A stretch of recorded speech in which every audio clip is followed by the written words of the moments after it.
Hi, and welcome to Nerds Against Normality, the podcast where we dive into movies, games, TV, and all things nerd culture. Today we're doing a spoiler review of Resident Evil 9 Requiem, one of the fastest selling games in the franchise. But is it actually one of the best, or just another overhyped Resident Evil? Let's get into it. I can't get behind a game that is, not free on the PlayStation Store. Well, that's true. Yeah. It is a very, very beautiful woman with no personality. Because, shows some urgency when there's like a fucking 8-foot butcher running at you with a massive cleaver. Feel free to get a jog on. You were in that bit, in that hotel, and your mum died. And right in front of you as well. Would you leave a bad review? Because I was sold a dream of how... Sold a dream? Sold a dream. Don't want to be dramatic.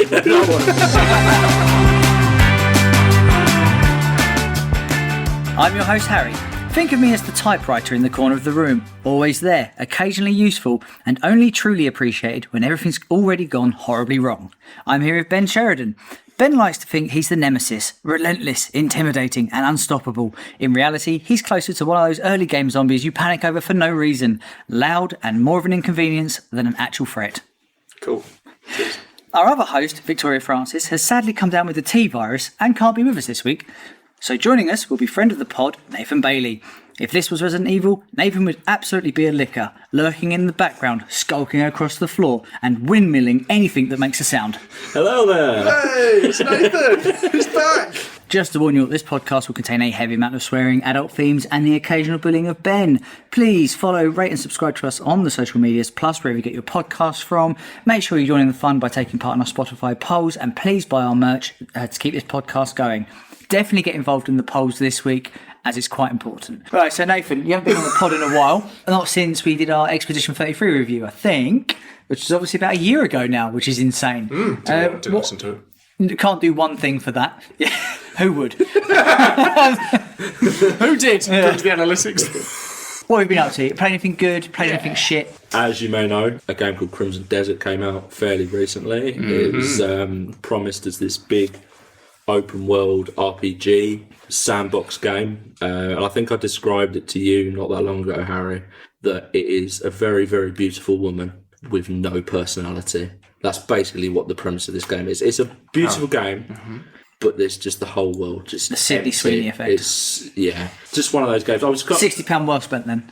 No, really not. I was one of those games I was actually quite hyped about because it's one of those where all the producers go on podcasts and all that, sort of bigging it up and stuff and saying how much you can do in it. And I've read and I'm that an idiot for falling after for it. 30 hours, you're meant to really feel the benefit of the game. I'm like, you shouldn't have to play a game for 30 hours. That's an RPG way of looking. That's a very Japanese RPG thing of like, oh, once you get 50 hours into it, that's the whole game opens You could up. complete It's like, Resident Evil 9 like how many times in that time?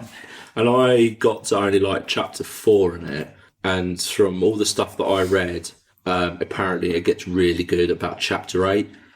And I'm like, You've got to double it. Mate, Nah. I can't commit to that. don't. Yeah, I think the main issue with Crimson Desert is the first premise of Crimson Desert was it was going to be an MMO. Right, okay. And then they backtracked on that and made it just a normal RPG, but didn't actually remove any of the elements of what an MMO is. So the gameplay is very much like your World of Warcrafts, your Final Fantasy 14. No interest in that. Yeah, you're really boring, like mini quests and all that. And it's never with interesting. no real sort of substance to the main story. So there's no hook early on. Yeah. So as we said, it apparently it gets good 30, 40 hours in, but No, baby, you don't no understand. game I for can't me. come to bed right now. It might get good. Strikes me as a game that's got, it's got crafting, and it's got scavenging and foraging, and you can attack, but you can also stealth, and you can fly, but you can also ride. Is it one of those games that just does a lot of things, but doesn't actually commit to any of them? There's like your traditional stuff that you would find in an MMO: mining, fishing. Tax auditing. Yeah, of course. Play a lot of Eve. Yeah, like the mundane, really unnecessary things that... That's why you buy a game, to escape the gritty realism of life.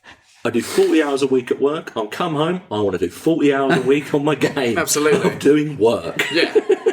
So it's safe to say you didn't complete it. No, it's deleted off my PlayStation. Really? Yeah, I think it was more of a case that I was just so overly disappointed with it because I was sold a dream of how Sold a dream. sold a dream. Don't want to be dramatic.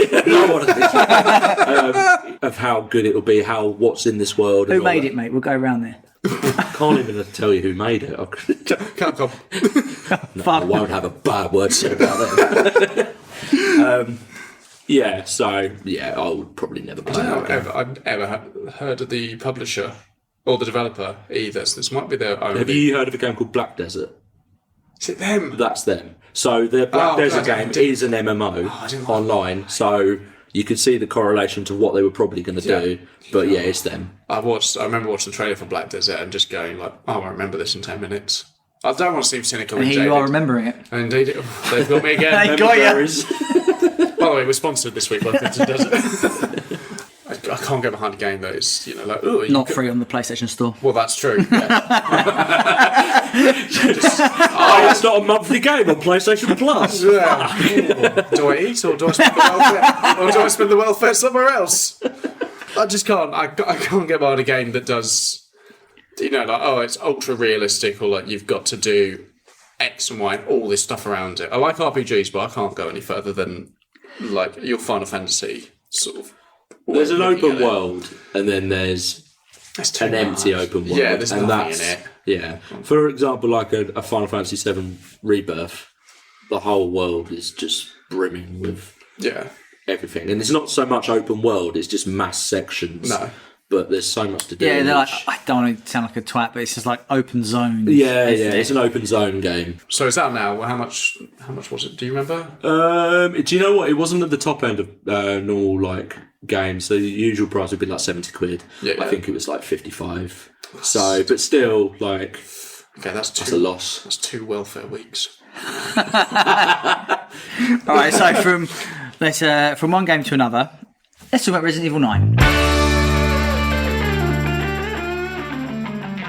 So today we're diving into Resident Evil 9 Requiem, the latest entry in Resident Evil's long-running survival horror saga, developed by Capcom.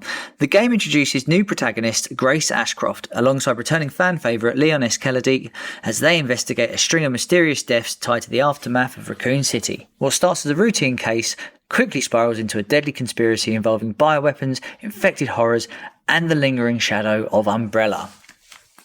Right, box office time. Normally in the film we would tell how much it cost to make, how much you thought this obviously took. Can't do that with this. So, how much do you think, Benji, this game has made Capcom so far at time of recording? Which is at the end of April. I reckon it's made them 160 million. Nathan? So I kind of know how many copies that they've sold. Yeah, they kind of announced it the other day, didn't they? Yeah. Is it in the millions? Twitter. Yeah. Right, okay. So if you times that by the cost price, I would say probably about 270 million, maybe. So if you go by cost price, this is before they've taken anything out. PlayStation have taken their cut and whoever. 420 million. Yeah. After PlayStation, Xbox, Nintendo, and all the stores have taken their cut, it's taken around about 280 in their pockets. That's not bad, is it? That's not bad. Good. The game came out 2 months ago. Yeah. I wonder how much that cost to make then. It must be over 100 I tried to find it. It must be 100 million. Or... Capcom don't disclose that. So they estimates seem to be between 70 and 100-ish. I think it's fair to say we were all quite excited to play this game, and talked about nothing else for a few months, didn't I? Yeah, and I tried to avoid the trailers as much as you can. Yeah. Thank you, YouTube algorithm. But so first impressions, I want to go over that first of all. Did you get hooked like immediately? Like me. So full disclosure, me and Ben played this game together. Mm-hmm. Yep. Nathan, you played it. Yeah, obviously. We had one half of the controller each. Yeah. It made Leon's bits impossible. Yeah, especially my right hand was holding the left side of the PlayStation. Yeah, we should have swapped. We should have swapped, but we didn't. Did you get hooked straight away? I think I did because it was more because it was introducing a new character Grace. of Grace. The intrigue of who she is, what her story is going to be.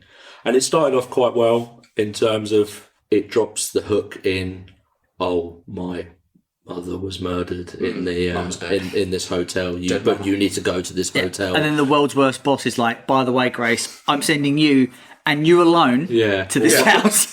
You got a dead mum's hotel. Please don't call it that. And his name's Nathan. Yeah, well, that's it. Never trust an Nathan. Says everything, doesn't Bastards. it? Absolutely. Typical start, typical location, but I would say this is now the new way they do things, because 7 and 8 start more 7 than 8, but it starts that way as well. It's very much like creeping around. It's all a bit like it's all a bit unsettling. It's all very quiet. Something, I don't know, a fucking ball falls out of nowhere. You do a few keepy ups. Picture falls on. Yeah. When literally he sends her to that hotel alone, the gun she has, it's not even it's not even an FBI issued gun, it's her own gun. So he sends her there without any weapons. It's her own, it says in the it's her own gun she bought herself. FBI didn't pay for this in brackets. The girl's ridden with anxiety. She's just going through. But yeah, I was like you. I loved the idea of a brand new character. The hotel looked incredible. It all looked incredible when you're walking through the high so street. Good. This is going to sound really weird, but it felt like the world felt real. In a lot of games, when you're looking at the camera and you're looking at people, they look tiny. They don't look in proportion. Yeah. But in this, they looked in proportion to the world you were in. I get you. Yeah. Yeah. It just felt much more real. Kind of made Grace feel small. Everyone was just a little bit bigger, and just... It's a clever little trick, isn't it? Yeah. To make everything seem like... It also, I think all the building stuff also slightly hang over you in a way. Yeah. There's... I think it's also a really interesting way of starting it, because I don't remember really the last time a Resident Evil game started with you on a normal city street, which hasn't already gone to shit. Well, and then when you think you kind of get a grip with the intro, you're like, okay, and then it flips to Leon. Very different intro. Very different vibes, right? You go from this cowering girl that one zombie comes at you and you're like, this is it, this is how I die. It's all going to end here. Yeah. And then Leon rocks up. It can only be described as what John Wick. To win. Yeah, pickaxe in hand. He's booting people's heads in. Absolutely. You know what I mean? He's been around the block. Yeah. He's kind of like, Grace, this is the worst day ever. For Leon, it's Tuesday. Yeah. Right? He's just gone to work. Absolutely. If anything, he's like, I fucking love my job. I can't. Yes, there's a mad scientist carrying a female and he's injecting people. Oh boy, here we go again. I can't wait for this to bullet time. Backflips. When you first played as Leon, was you kind of sort of like taken back at how good the action? I didn't expect it to be anything like that. Whoa. It's so fluid, and just even hitting them with the axe and just the shooting, you appear behind them, shooting the back of the head. Yep. I was just like, what is this game? This isn't a Resident Evil. Shoot someone's former husband in the back of the head while their wife looks on. It's okay, I'm the good guy. I'm here to save the day. Again and again with the hatchet. She's there like, he hasn't turned! But to be serious about it, is they did a good job of doing both. I think showing you the slow pace of Grace and the high-octane action of Leon. Because it is that. Because I think for the last 2 games as well, you've played them as well, Nathan. They are. Hey, I've played 7. Don't you at me? Half of 7. Not even. He didn't even get quarter of 7. He didn't get out of the guest house. Oh, did you not? Oh, right. I say it now. Yeah, I didn't like Trash. it. Didn't like it. Mid-game. Didn't like it. I've always said it. I've always said 7. That's a hot take, but you love Crimson Desert, and I don't understand that. No, I did say that. I think with Resident Evil 9, I don't think I've had as much fun with a Resident Evil since 4. And obviously playing OG4 back when I was 10, 11? 2008, I think it came out. Bad parenting. Shouldn't have been playing that, Nathan. I definitely played that too young as well. It does well for the story of it, because Grace should be very Grace should be that person that sneaks around because she's barely got any ammo in a gun. She doesn't know how to fight, but then obviously you go. She's not equipped for it. No, this is not the training she's she literally needs. an She had to buy her analyst. own gun. She's an analyst that had the worst. It was just an off chance she went to Walmart and thought, half price. Can't turn that down. 3 for 2. No bullets. Oh. It's all right, the FBI, they'll sort me out with those. Yeah, don't worry. They didn't. It's right, me and the FBI like that. Oh, luckily I found some in this kitchen drawer. If you were in that bit, in that hotel and your mum died, and like right in front of you as well, would you leave a bad review? Oh, what, Yelp it? Yeah. Would you I leave think a they bad- did, and that's why it's closed. Because technically it's not their fault. It's like if like someone got stabbed in Premier Inn. I don't think it'd be very bad for me, but it's not their fault. I had to walk past a blood stain. How dare they? Nice breakfast though. 2 out of 5. Yeah, that is an unlimited breakfast. Okay. For $10.99. Yeah, you name somewhere else that's doing that. You can't. All right, so what gameplay did you what are we prefer talking about? out of the two? Oh, very much the Leon stuff. Leon. Really, I think I preferred Grace, which is Really? weird, right? Because I didn't rate 7. Not to say that I didn't like Grace's, Yeah. it was more of just a preference, but the slight gripe, the change, obviously the consistent change between Leon and Grace's parts. When you play as Grace at the start, and then you switch to Leon, high octane, and then you switch back to Grace, it's really slow, and you feel really slow. I will say sluggish. that the sprint could have been just up to couple of notches, Yeah. just a little bit. Yeah. Because, show some urgency when there's like a fucking 8-foot butcher running at you with a massive cleaver. Feel free to get a jog on. Yeah. I appreciate it's a marathon, not a sprint. Yeah. Right? Yeah. But sometimes sprint. But I really liked that it was like quite slow and haunting and horrible with Yeah. Grace. And then it would like, when it all got a bit too much and you ran out of ammo and whatever, it'd go, don't worry, here's Leon. It would sprinkle in the John Wick moments and you'd feel kick-ass. And then it would drop you back into Grace. And I liked that until you then switch and it goes the other way where you're Leon most of the time, sprinkled in with some Grace. I preferred it when it was Grace most of the time was sprinkled with Leon, not the other way around. Yeah. But that's a minor gripe. Yeah. There becomes a point in the story where we're pretty much the halfway point where it does become more Leon's story. But whoever holds the Requiem is the main character. Yeah. And what is that gun, by the way? It does everything, isn't it? Literally everything. that thing It's is- a transformer. Honestly, Barry thing Scott is- could sell that, couldn't he? But wait, there's more. You see that church? Gone. I know, again, it's more of a story detail, but I love that his first meet, Leon meets Grace for the first time, and he's got a tiny like handgun that he uses, and he doesn't give her that. So have the gigantic elephant killing gun that I only use for special occasions. And then when you go to fire it with Grace, hands Don't fly up. don't like be behind the gun. It will It will take you. break your nose, yeah. You will be blind. You will lose your sight. Yeah, great. It's just great though. Yeah, it's all good. Yeah. So kind of creeping into gameplay. So obviously, combat between the two. I really enjoyed the combat in Grace. I appreciate you kind of like scampering around with bullets. And the first time we played it, Ben, we kind of fucked up. We didn't realise you could use the knives to shank people and stab them. I thought you could only use it as a defence tool. Yeah. Until the very end of the game, and I was like, oh, that would have been really cool to have known that. It was so handy about 6 hours ago. We were deafened by the Requiem. That's why you're not thinking straight. The gameplay with Grace is like you should just avoid combat. It's pretty much how you Don't. would do it, though, right? Yeah, She is how you would be. Oh, absolutely. You would like, no, I don't want to take anything on. I want to get out. Yeah. I just want to get out. And because as well, like I think the enemies it throws at you, like you've got the massive butcher character. Yeah. But even going up to him, we never really tried to. Until you fight it got from the the front. injections. Yeah, because you look at it, you think like, well, that is going to kill me in one hit. But you don't know he can do that. But it's like, well, that is exactly what will happen. I think with Grace is the way that she played, and you're so sort of limited to your resources, it kind of forces you to explore. It Yeah. doesn't just make you go, I just want to get from A to B. you want to go and look in other rooms. And Sometimes stuff like you've got what they call the blister heads. Yeah. Oh man, fuck those guys. They are. Because if they rock up and you haven't got an injection, Yeah, I'm like, I'm dead. yeah, you don't Cool, have enough checkpoint, bullets. nice. Yeah. I remember the in the asylum that bit, the office at the top, which had the singing zombie in. Yeah, We, fuck that. yeah. We died there how many just times? so difficult. But then at the end of it, we had to just use the Requiem gun. We had to use that. Yeah, the Requiem gun. Yeah, it's a Requiem gun. No.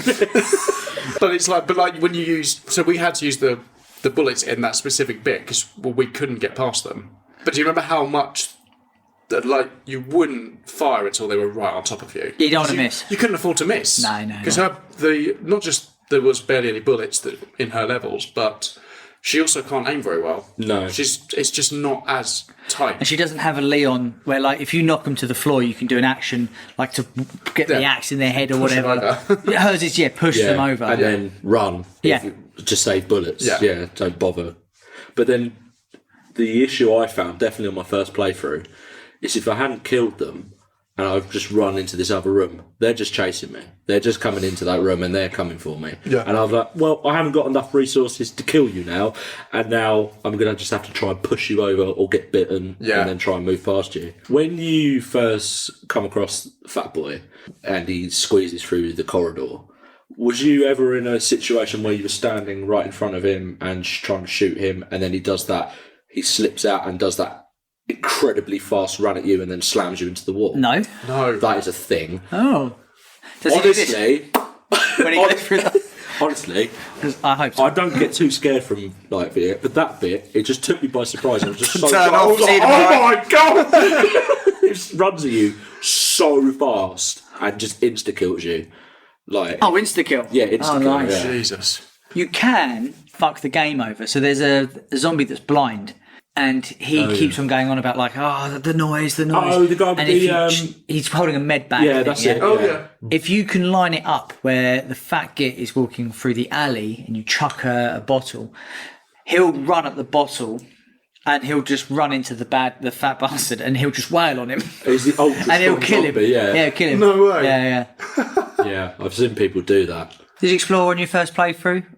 I think we did a good level of exploration because we only did. We knew we was only going to play it once together, but you've done it lots. Yeah, I've done it 6 Yeah. times. I also feel like you've done 6 times. It's insane. Virgin. Look at him with his relationship. I think we also had to because I was in the mindset when we were exploring. It's just like I need to search everywhere because Need the bullets. I need the bullets. I need the herbs. I might be able to find one more Magnum bullet somewhere. Or even just extra space. The space, the bags. That is the most stressful. Fuck the zombies. Fuck all the other things. Inventory Inventory. It's the most stressful part of that game. Well, I need Requiem ammo, but I need herbs. Can I combine the herbs with the Requiem bullets?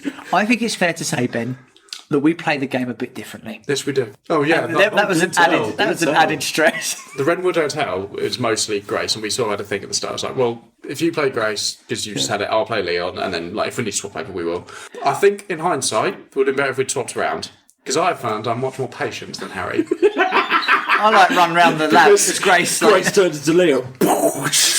Might as well have. So you remember in the Redwood Hotel when you meet the girl? Yeah. And obviously, what's meant to be quite a tense, quiet bit when you're wheeling the trolley over to the and getting on top and getting on top. Fucking Harry's just going through like, oh, get knocked down, I'll get up again. And he's literally just going up. Like Harry, she's literally in the room. He's like, oh, I'll get knocked down. The thing's falling off. It's got a wobbly wheel. It's gone through like 6 tables, and he literally just like ducks and weaves there. And like, oh, you got to make it to the box you can. That's how he plays it. And of course, Grace is there like, Yeah, that's fair. I think if you play Resident Evil 4 Remake, you know how Leon will play. You've played that kind of gameplay before. Yeah, you played it. And so, but Grace is like a weird sort of hybrid now between it, where she can hold her own. Especially at the end. Yeah. But you have to really, like you said, resource. You've got to have like your inventory managed so well, and you've got to be able to like really aim your gun so well. Like there were bits when I was like firing wild. Well, you can get the meds, can't you? Yes. So you get gun stability, or you can get, is it more health? One of the Yeah, two. so and it every time increases I your was like, health and then gunpowder. Yeah, that's what all I went Absolutely. for. Yeah. Unless I obviously got all the antique coins in that thing. I got all 4, but if I only went for a few coins, I would always just go for that one because I need to kill You things need to be able to kill things, then yeah, I die. I will say, talking about the antique coins, to throw a bit of shade at this game, Resident Evil is quite renowned for puzzles, and this game is a bit shit on puzzles, I thought. It's quite lackluster. It felt like a lot fetch questy. Yeah. It was very much like, well, I need to open up this box and I need 3 keys, and it's like, well, I best go find the 3 keys in. That's not a puzzle. No. Let's just go explore the map. Go do this. Leon's bit, the open world quote, open world, where you need the detonator. Yeah. Like, that's not a puzzle. It's just a fetch quest. Yeah, there's 4 sections of that map. One of them is where the detonator is. Yeah. Go explore the other 3, and guess what? You'll find them. That bit drags a bit. That bit it's does quite long, drag a isn't it? bit, yeah. I should have to work for the puzzle a little bit and not just be told. I think we're in a stage of gaming now where they just want to hold your hand a little bit. They want you to get They want through to enjoy. You want you to enjoy the game and not be That's frustrated. because we're idiots with no attention span That is anymore. true, And we will drop that game if it's not. Oh, what do you mean? I've lost my save. I've got to go back 10 minutes. I think not, my friend. No, welcome to our podcast. Yeah. Yeah, also because in the second half, they disappear entirely. Puzzles. There aren't any. There's none. The last puzzle is the orbs, and that's not a puzzle. That's just going to get the orbs to open up. You have to go to 2 separate rooms. Yeah, and it's very clearly marked. It's like there it is. The puzzle is surviving, isn't it? So, like, suppose, like navigating the rooms as Grace. That's the kind of the puzzle. I would like to have seen. If I'm going to give it a little bit of a scarfy moment. You mentioned the story. I want to go over that now. Let's. Is it a good story, or is it cheesy bullshit? I would say, in terms of Resident Evils, it's on the weaker side of an actual story. There's not Really? Yeah, I wouldn't say it's. There's great character development. Yeah, but there's no story. Like proper plot bits that you go, oh, I wonder what's going to happen here. But you're not like. You don't. What are they chasing? The begins with E. Elpis. Elpis. yeah. That's it. That's the whole thing. They're chasing Elpis because they think it's going to be the next best thing since sliced bread. That's what they say. That's what they said. They do. Yeah. Leon, we need you to find it. It could be the next Hovis. So it's cheesy guff. Is what we're going. I think it's safe to say we're leaning on cheesy guff. Proper cheesy guff. You know what? Now that you've said it, when I really think about the plot, there isn't much of one. It is much more about the characters, but obviously And sick moments. Yeah. Yeah, but obviously It's about the set pieces. We know the moment I really loved was when he opens the doors to the RPD again. But that's a nostalgia set piece, isn't it? It's not a proper They could have done that anyway. Yeah. But it's just because it's the RPD. You go, I remember. Nice. Yeah, it's just one of those things. I don't know. It does seem tonally sometimes it is a bit all over the place because you've got these really nice moments where Leon goes back to the gun shop. The Gendo gun shop where obviously he sees the skeleton again and it is kind of revealed that, she was actually ill beforehand, and he has that really nice moment where he says he's sorry. But then you forget 20 minutes before that he was jumping a fucking skyscraper on a bike and it looks sick as fuck. So it's a really weird tonal shit. Gideon's watching oh, you're such a haunted character, Leon. Fucking hell, that looks sick as fuck. Two main bad guys. There's Gideon and Zeno. Yeah, Gino together. Zeno, honestly, one of the weakest bad guys in all of Resident Evil. Could have been great though. Could have been perfect. It could have been just oh my god, it's the new Wesker. Yeah. No, they killed that off, and they gave him no sort of presence. Gets killed in a cutscene. Literally a cutscene. You don't him. fight him, which is what I was expecting. At the end, spoilers, that you were going to fight him, but you don't. Why was there not 2 end bosses? One for Grace, one for Leon. We said, and one should have been him, and one should have been Gideon. Yeah. At the same time, you could have done that gameplay-wise at the same. So you would do the first stage of Leon against Gideon, and then it cuts between to the two. Grace against Zeno. But I think I'm not going to defend it in that way. But I think because the whole plot is leading up to Grace is this. Key. She's the key. She's this key, and it's this last virus that could be the worst one. And Wesker's back, but I think because so much of that are red herrings, So I think what they were trying to do is set up like, oh, it's Wesker and he's back, and it's like, no, he's not special. Like Grace is not special in any way. She just happened to be there. Mm-hmm. She just happened to be the one that Spencer chose to be like his surrogate daughter. So I think it tries to set that up to be like, look, all this stuff that you think you care about and you think you know what Resident Evil's going to do, no, we're not doing that this time. Which I don't mind.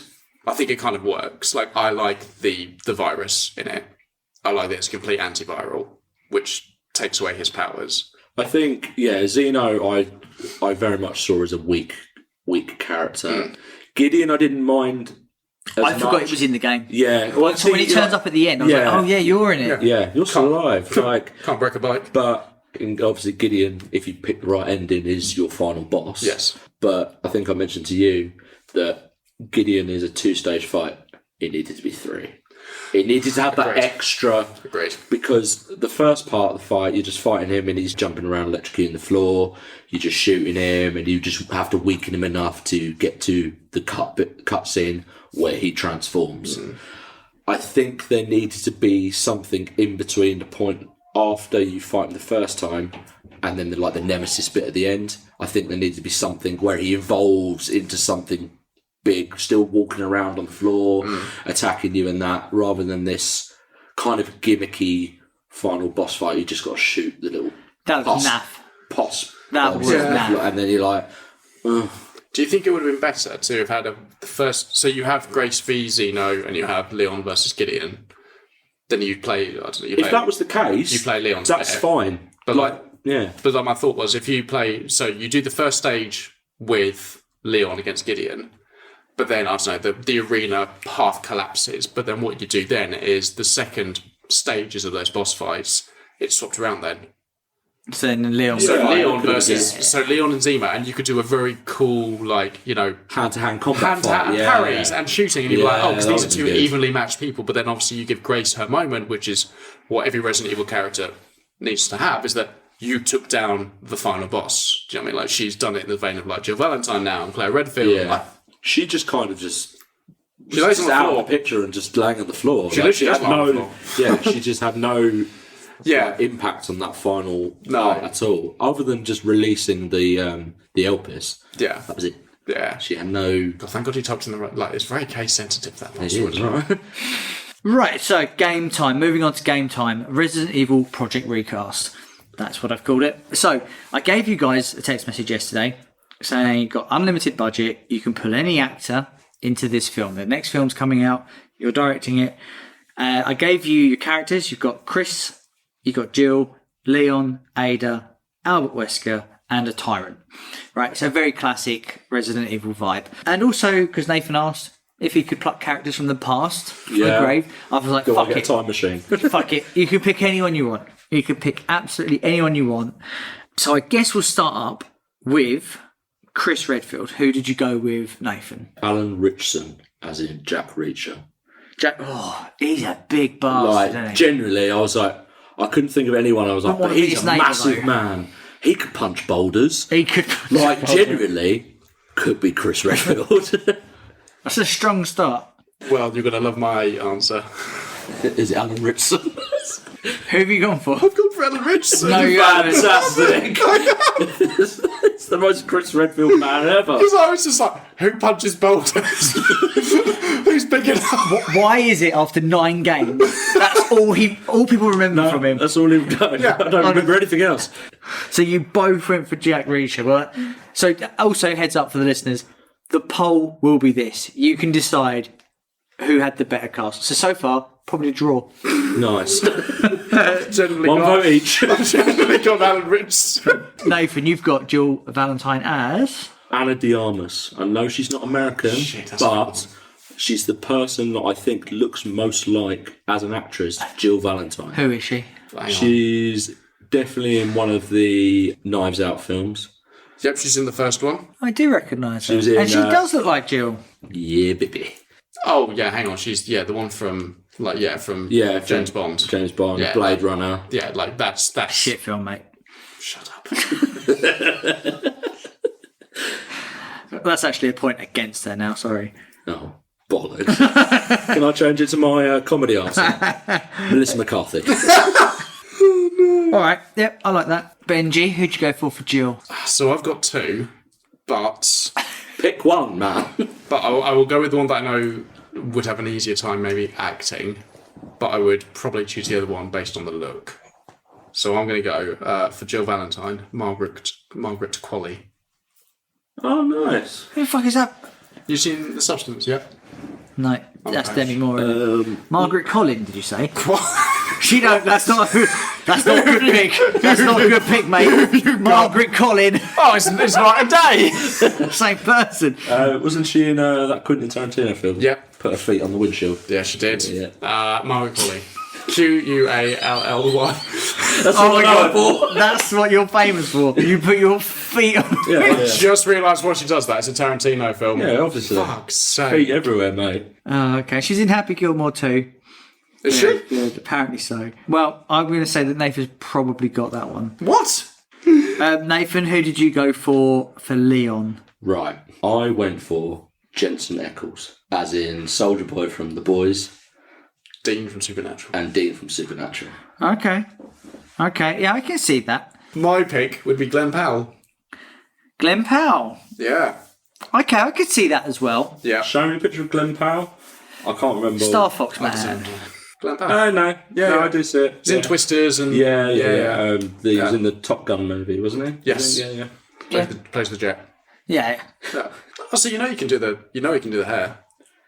Yeah, he's got the floppy. He's got the flop. He's got the floppy. That's hair. why I went with Jensen Ackles. He's already got the got beard and the hair. He's got the flop. Yeah. Lovely stuff. Next up, we've got Ada Wong, but my phone keeps autocorrecting. It keeps autocorrecting. Please stop autocorrecting. Stop I changing it to haven't. Adam Wong. It's Ada. I know him. Adam delivers- Wrong. he delivers- No. He delivers my milk. Okay, it's now Adam Wrong. It's not. So who have you got cast as Adam Wrong? Oh, I've got to change gender now. No. Who are you? Name's Adam Wrong. It's your Parents look as a typo, mate. I'll let you go first on this one. Oh, I'm going first for Adam Wrong. Yeah, Adam Wrong. Who have you got? Ming-Na Wen. She's in Mandalorian, most famously at the moment. She's a very accomplished actress, like from China. Yeah, she can absolutely pull this off. Fair enough. Yeah. You may not know her, but I've gone for Maggie Q. Oh, good one. I think she looks the part. She's in a film called Naked Weapon. And I'm not saying that it's going to be our next review. But I think the last time I saw Maggie Q was in Die Hard. yeah, that's where I know her mainly Yeah. from. Is Die Hard 4, the best Die Hard. which is the best Die Hard. Hang on, it is a really good Die Hard. No, it's the best Die Hard. Yeah. Good people for Adam Wrong. Yeah. So, So Albert Wesker's up next. Who have you got for Albert Wesker? I think there's only one man, and it's Anthony Starr. Yeah, because he's actually already been that's a good hinted. one. And it's He literally, has said himself he's too old for it. but literally looks like Wesker and can act like a proper bastard. Or Kevin Hart. that's right. So I'm guessing if Kevin Hart is Wesker, that the Tyrant is The Rock, because they can only do films together. You would be wrong. I will tell you that in a moment. Adam Wrong is The Rock. I think you've knocked out the part there. But who have you got, Benji? Hang on, you don't mind yet. Yeah. No, I don't need to. Move on. You don't need to cast people based on how they look. You just need to cast them as kind of- different You don't characters. know. You need to.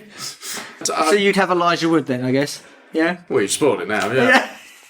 I'd have David Dasselmain. I like that. I like that casting. That's pretty good. Oh, from Late Night with the Devil. Yeah, because I and can see Suicide him Squad. in the Resident Evil. If you're doing Resident Evil 1 as the film, him in glasses, you're like, that's Wesker. He's not intimidating enough, in my opinion. Oh, I think if Looks like a bit like a pussy. Okay. Well, fair enough. And lastly, the Tyrant. Who have you got for? Go on, Benji. Oliver Richards. Who? You've seen him. You know, in Reacher season 3. Have you seen Reacher? Yes. You know, in Reacher season 3, the guy that's bigger than him. Yeah. Oh. Oh man, he is a big lad. Yes, Yes. that lad. Oh, he's in the He's in Street. he's in the Street Fighter. He's in Street Fighter. Is he Zangief by any chance? Yep. Yeah, of course he is. No, he's Chun-Li. Really diverse. I just think you don't have to do any work to him. He's not already like 7'1" or something like that. Yeah. He's crazy. Just put a ball cap, bit of makeup on him, off you go. Yeah. He could just lift the helicopter himself. I think I've gone for more like, not in terms of like... Stanley DeVito. Hold on for my comedy answer. It's Bad Margera. I've gone for a generally really good actor, but is also known for being a massive, massive guy. I've gone for Dave Bautista. Oh, okay. But I'm thinking more Dave Bautista as he looked as a wrestler rather than currently now. Mm-hmm. Yeah, he's maybe too slender. Muscles now. upon muscles. Bald already. Yeah. Saves a bit of money. Yeah. Or Cutting his hair. Or can I tempt you with Warwick Davis? Again, you'd save money. You wouldn't need to do any work. You're shooting really close to the lens. No, the other characters would be really far. Just cameras on the floor, just looking up. But no, God. Dave Bautista. I still think Bad Margera. I would say the Tyrant is a big lad. Dave They would Bautista's have to do some- 6'5". Is he 6'5"? He's 6'5". What? I was thinking... I thought he was like average height. I mean, I'd never ever say I thought you were shorter to his face. Because he'd fold us like a deck chair. 6'4", 6'5". Oh, okay. He's much taller than I anticipated. Yeah, okay. All right. I mean, I don't want to... Yeah, I know it's a little competition, but Oliver Rich's height is... 7 foot something. Yeah. He's 7'2". Yeah, that's fair. So, go on then, Benji. Tell me from the top, your team. Cool. It is, from the top, Chris Redfield will be played by Alan Ritchson, and then Jill Down is Angela White. Jill Valentine will be played by Margaret Qualley. Leon the Chad, which you put on the notes, so which you hadn't. Glenn Powell, Adam Wrong, Ada Wong, Ming Na Wen, Albert Wesker, David Dasselmain, and the Tyrant, Oliver Richards. Nice. And Nathan? Chris Redfield, Alan Ritchson, Jill Valentine, Anna Diarmas, Leon the Chad, Jensen Eccles, Adam Wrong, Maggie Q, Albert Wesker, Anthony Starr, and the Tyrant, Dave Bautista. Both good shouts, I've got to say. I think they're both quite good. That's not bad. I'd be happy if they'd announced that as a lineup for a cast. I'd be like, yeah, fair. Yeah. Again, we'll put it on the Spotify poll so you guys can vote what team you'd rather have. All right, last bit before we go into our rating. I just want to go over a little bit on performance and the technicals. So, bugs. I didn't come across any bugs. You didn't come across anything? I did. One You did? annoying one, but it was like only... I think they patched it quite quick. When I first bought the SMG as Leon, the strap was one solid piece, looked like metal, and when you were firing it, when you're in third person, it just stuck behind you, and then you put the SMG part, like away, the piece was still sticking out. I don't know. It only happened once, and they must have patched it, but it was so frustrating. I was like, "Stop!" I quit out, and then went back in. I was like, "It's still doing it." That's like literally the only bug that I found. Take one patch, fixed SMG strap. Yeah, but no glitches, nothing. Game breaking or anything. No, like it that. never. It was. I think this game was made with a lot of I love. think when you make a AAA title, most of the time they don't release it like broken. I think this is more common for a Japanese developer as well. They seem to release with a lot less bugs than Western developers do. Yeah, more pride in their work. Yeah, I think they just give a lot more time to, like you said, they just give a lot more time to polish.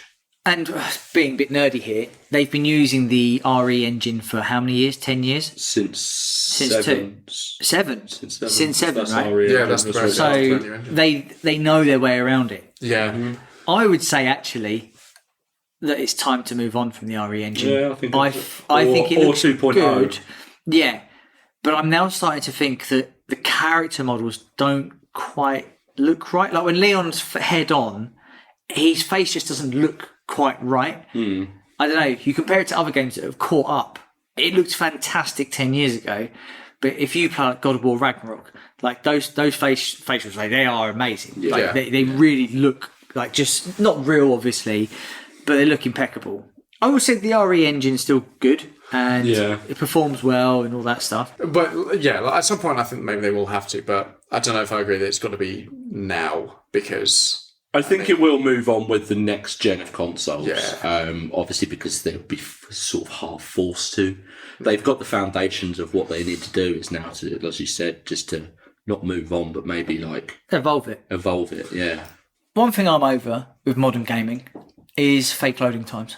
Oh yeah. Honestly, how many times in this game do you go through a tight corridor and you're like, just put a game's loading loading. screen. Just put a loading screen. That bit when you're descending on the rope as Leon, and you're like, oh, this is a really... Oh, it's a loading screen, Yeah, that's why. literally a loading screen. God of War started that trend, right? Because it was like, this game has no loading screens. Yeah. You're like, it does. They're just hidden. Also, yeah, like... They're not made obvious to you whatsoever. But as soon as you know that they're loading screens, Final Fantasy VII. Yeah. is Full of them. is full of them. Yeah. But I think overall, performance-wise, they can be happy with how the game released. And I think I haven't played it for a couple of weeks because obviously I completed it a couple of times and then put it down. It's one of those games that I'll probably pick it back up when it has DLC. Yeah, I haven't played it in also- over a week. So lastly, let's go on to our ratings. So you sent me your ratings separately. You don't know what you gave this game. Nathan, open us up. What did you give this game? I gave mine. Gave Resident Evil. Nathan made his own Resident Evil game. Resident, So good. Resident Evil Requiem. I gave it an 85 Shut up. out of 100. Yeah, that's funny because Ben gave it 85. Hey!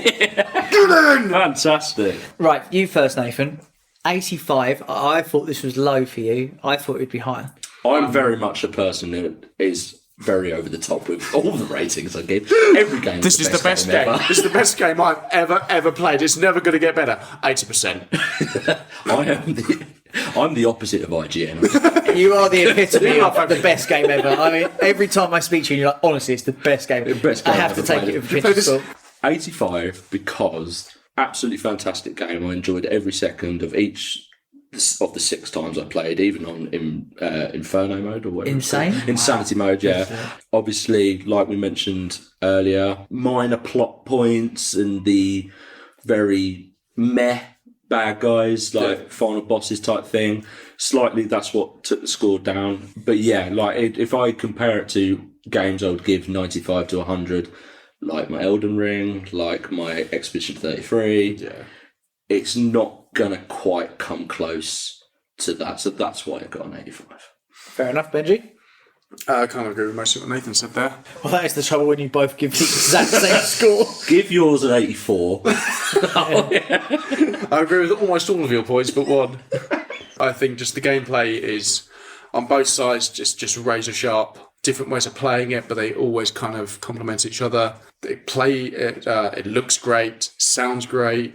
I love. You've actually hit on something that we didn't even talk about. Sound. How good we were playing it on my surround sound system home theater. And it was fucking fantastic. Yeah, when we shot the Requiem, blew the fucking windows out. I did think you've got new windows. And new neighbours. Killed the neighbour, yeah. Harry's blind. Looks great. Sounds great.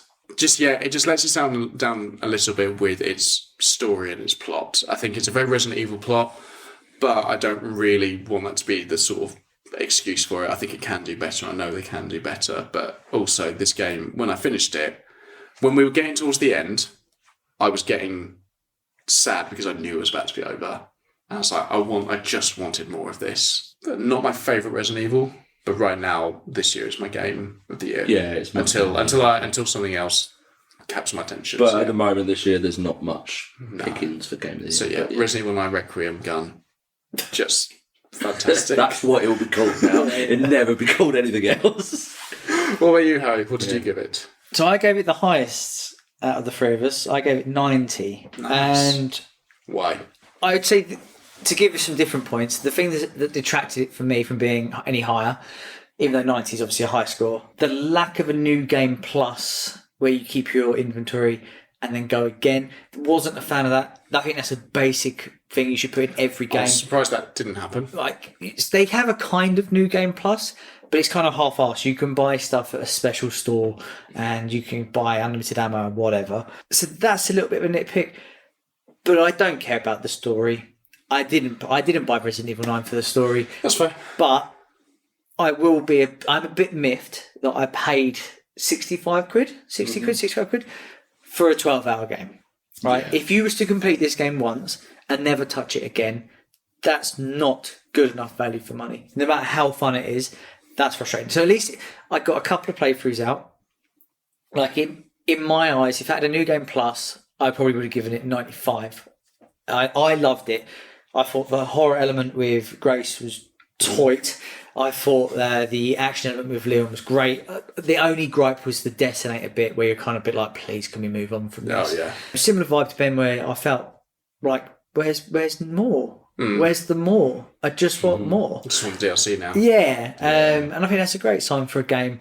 It was the first time I've completed a game, and I get, it's going to sound really sad, but games I mourn. I'm like, well, I can't play any other games now because nothing's going to be as good as that. I actually get was that. very much like that when I played it. So I got in a bit of a lull. I was a bit like, what am I going to play now? I was like playing Shadow of Tomb Raider. I was like, this isn't Resident Evil. You're not Requiem gun. All right, so with you giving it 85 and me 90, that gave it an overall score of 87, which in our movie review would be day one viewing. So I guess a day one purchase. Yep. Which it was. So It was for all of us. thank you, Capcom. Right, a little bit of trivia before we wrap up. So the developers, Capcom, stated that this is both a 30th anniversary game and the final main story of the original saga. So it must mean that they're now going on to a new story, right? So that could be the same characters. Yeah. But interesting, because obviously with the Elpis out there, So Umbrella becomes completely inert. yeah, it's got to be a new, I don't know. Maybe they should have marketed it as that then, a little bit more then. Because, like, you know when Leon at the end says, like, it's time to bury Umbrella's last skeleton, it's like, oh yeah, there'll be another one. But if this is literally it now, it's all over. But it's probably the end of Umbrella, but the start of Connections. This is the longest development cycle in Resident Evil history. It took around 6 years to make, which is the longest in the series, which is mad. 6 years. 6 years. And at the same time, you released 2, 3, and 4 remake. So they were working on this between... Pull their fingers out, really. Yeah, can't they? Yeah. It was originally a completely different game, which is why I think it took 6 years. So early versions were reportedly open world and multiplayer focused. I heard about this open world one. I don't think I would have liked that. I don't think... Well, you can see an element of the open worldness, But right? I don't think an proper open world Resident Evil would work. It's corridors and it's tight and it's back in these corners and stuff. It goes back to the attention span thing. True. Yeah. Okay. This one I thought was a nice little nerdy one. This is the first mainline Resident Evil game since Resident Evil 4, which was released in 2005, to release day one on a Nintendo console. With Resident Evil 4 being released on the Nintendo GameCube and Resident Evil Requiem being released on the Nintendo Switch 2, with other titles not being released on a Nintendo console for several years after their initial release date. Huh. Pretty cool. That is cool. I mean, Resident Evil 4 was a GameCube exclusive, wasn't it, to begin with? It was. And then when it sold like 9 copies, it was like, better fucking release that on the PlayStation. Just puts on the Wii. Yeah. It was like, better sell some copies. The license plate of Leon's car, I can't believe I didn't notice this. 9, 6, 4, and 2. All the games he's in. All the games he's in. Oh, I didn't see that. Nope. As soon as you said 9, I was like, you were going to say 6, 4, and 2. Yeah. I knew it. I didn't notice it because I was distracted by him. Yeah, we weren't looking at the license plate. Jensen Ackles. Look at these ours. And that's it for this week's Nerds Against Normality. This week I've discovered that in Resident Evil the true horror is the fact that highly trained operatives apparently can't step over a small table without solving a 3-part puzzle first. Thanks for hanging with us. Catch all of our latest episodes every Wednesday wherever you get your podcasts from. Please follow, rate, like us on social media for more exclusive content and check out our merch over at nanpodcast.tmail.com. If you have a question, something you want us to review, or a great story from your week, please email us at nanpodcast@outlook.com. Thank you for listening. Goodbye. Bye. Bye.